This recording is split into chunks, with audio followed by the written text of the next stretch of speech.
wasallama. Ta yaya Khadija ta mallaki annabi sallallahu alaihi wasallama? Ta nake annabi yaron Khadija yake yi, mace ce yar kasuwa attajira, annabi ya je yana karban dukiyarta yana tafiya ne mata fatauci, sai ta ga amana, sai ta ga riba, sai ta ga alheri, sai ta ce to kai wannan ai da ma mijina ya rasu, kai kuma ga ka saurayi to ka aure ni mana.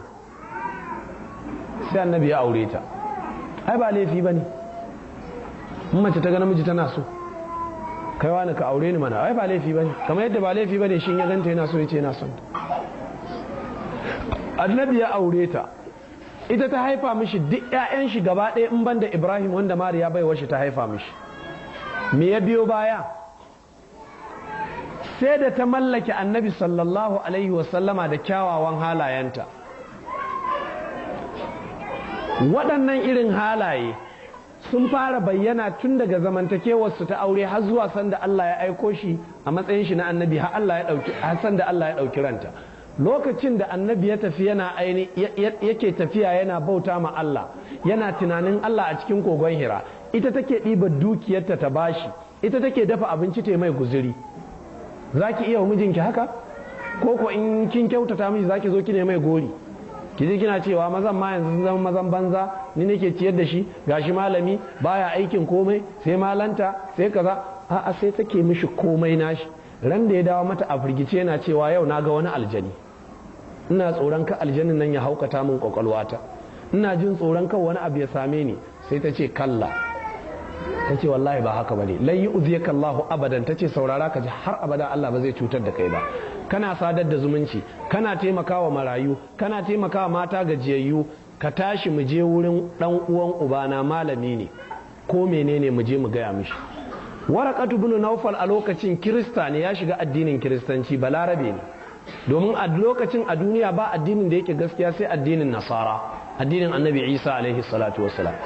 Don haka shi ya shiga addinin har ya iya karatu da rubutun Bible da Larabci. Tana zuwa sai ta same shi, ta ce baba ka saurari wannan mijina waka ji me yake damun shi. Ya ce kai matso kusa ɗana, me yake damunka? Ya ce ai ina cikin tunanina da ibada ta Allah a cikin kogon Hira, sai na ga wata halitta ta zo min gashi shine nake ganin ko aljani ne ya zo zai haukatar da ni. Waraqatu ibn Nawfal ya ce ya kai wannan yaro, ai kai babban mutum ne, wannan mala'ika Jibril ne, mala'ikan da sai manya-manyan annabawa yake zuwa wurinsu. Allah yana nufin ya mai da kai babban annabi ne mai wa'azi. Ina ma a ce sanda za ka fara wa'azi a garin nan, sanda za a kore ka ina garin in tsaya maka. Ina ma a ce sanda za ka fara wa'azi a cutar da kai ina garin nan tsaya in taimaka maka. Annabi ya gyara zama ya ce yanzu hakora ta za a yi, har cutar da ni za a yi. Waraqatu ya ce ai ba wanda ya zo da irin abin da ka zo da shi, sai da aka cuce shi aka kore shi daga garinsu. Ba a daɗe ba Waraqatu ya kwanta ya rasu. Sahabbai wata ran an zo ana hira sai aka hau tsegumi, ana zagin Waraka, ai Waraka wani tsohon Kirista ne, wani fasto ne, kaza mutumin banza. Annabi ya ce la tasubbu Waraka fa inni ra'aytu lahu baitan fil janna, kar ku rinka zagin Waraka fa inni ra'aytu lahu baitan fil janna, naga cewa Waraqatu yana da gida a cikin aljanna. To kun ga da irin waɗannan ɗabi'un ne Khadija ta mallake annabi sallallahu alaihi wasallam. Da ta kwanta ta rasu, annabi ya shiga cikin damuwar da bata gaza maraicin da maraya ike ba. Ana nan wata ran annabi yana zaune da matan shi sa Aisha, in aka yanka rago gidan shi ana rabawa sai ce ina na ƙawayen Khadija. Annabi bai manta da ita ba. Annabi yana zaune cikin sahabbai ana karatu ko ana hira, in ya hangi wata tsohuwa sai ya miƙe sai ya tarbe ta, ya kwance rawanin shi ya shimfiɗa mata ta zauna. A ce manzo Allah wannan wace tsohuwa ce? Sai ce ƙawan matata ce Khadija. Ran nan sai abin ya ɓata wa Aisha rai, wai kai wannan Khadija ba za ka manta da ita ba, wace ta mutu kawai ka auri ba zaura tsohuwa har yanzu Allah ya baka ƴan mata kaza hai kaza irin faɗan ku na mata dai. Annabi ya ce ke saurara ki ji, ya ce wallahi Allah bai bani wadda ta kai Khadija ba balle ta fita. Domin ma'aunin da mata ke awo da shi daban da ma'aunin da annabi yake awo.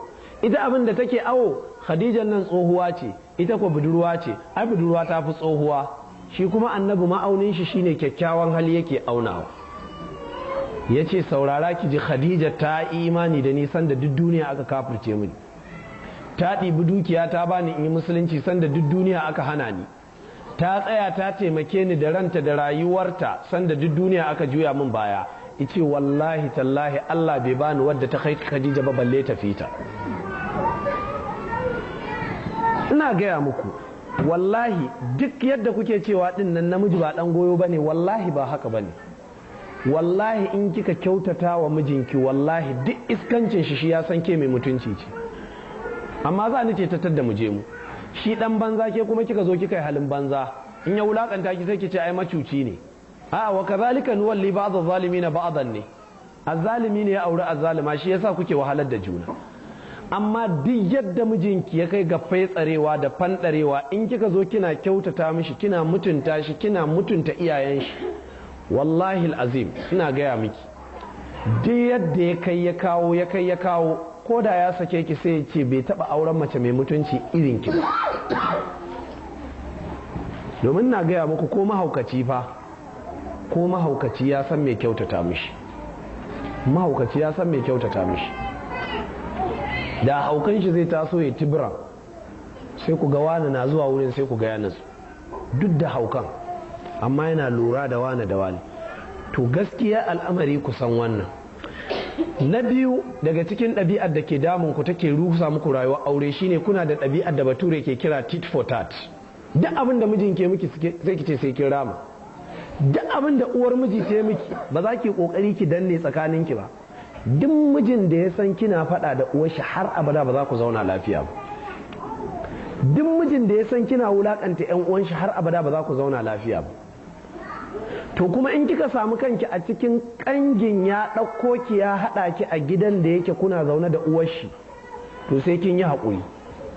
Dole ke ce da haƙuri domin a gidan ke ce bare. Don mata suna da wata ɗabi'a, kwanaki nake gaya musu. Maza afuwan nake wa wa'azi nake cewa abin da ke kawo faɗa tsakanin sirika da ainihin wato sirikarta, uwan miji da mata, me yake kawo rikici? Sai na ce to mata su yi haƙuri, zan faɗi gaskiya. Na ce saboda mata macuta ne, mata akwai cuta. Duk mace takan ɗan cuci mijinta, wajen cefane ne za a ɗan rage, wajen kaza ne za a ɗan rage. Duk mata sun san wannan.